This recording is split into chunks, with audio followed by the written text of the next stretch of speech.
Nintendo Switch Lite. Let me show you what's going on. I've already checked the port and the port seems fine. Stick some power to it and immediately we're drawing 1.12 amps, which is not in itself unusual, but we're not getting a picture or anything of that nature. So it appears not to be powering up. However, so as you can see, the CPU light is blinking on the Chipmunk and we're getting the 5 volts. Now the history of this switch is the father attempted to change out the thumbsticks on his own in a DIY repair attempt. And though it seemed to go well for him, when he put it back together, it was doing this. So I need to open it up and see if he maybe shorted something or bridged something or something of that nature.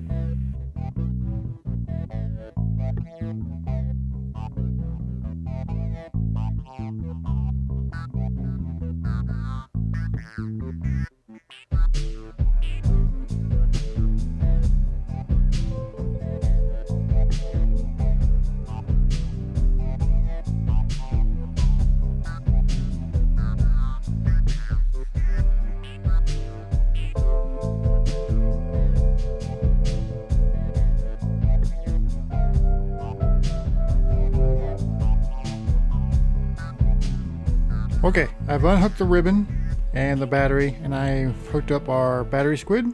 I want to see if it's actually booting without the daughter board connected, or if we have a problem on this side of the board. I need to narrow down which side of the board we're having a problem with.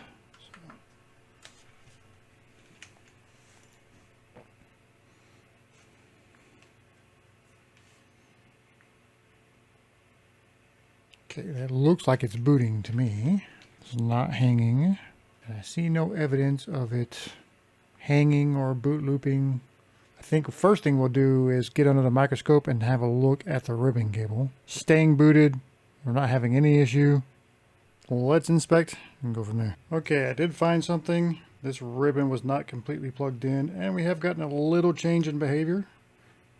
I just turned it on, it booted, it's still booted, and we are getting, although I don't think I'll be able to show you. We are getting backlight, but we're still not getting a picture. So we'll still have a problem that I'm going to have to figure out. I'm going to continue looking around and make sure all the other cables are plugged in. I'm thinking that may not be the case.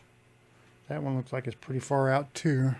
So I'm going to turn this back off and fix that one. Okay, I've taken the heatsink off. I'm going to open this up. See if we can fiddle this way in here.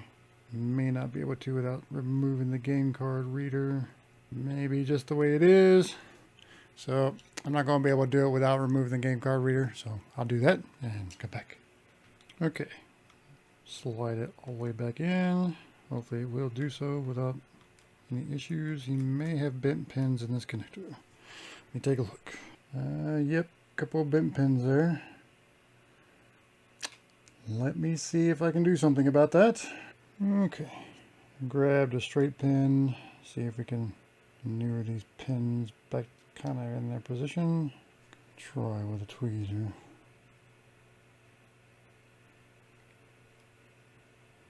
Okay, that one's moved his position. That one back to his position. Somehow I just gotta get the ribbon to feed above those two pins. We might be okay.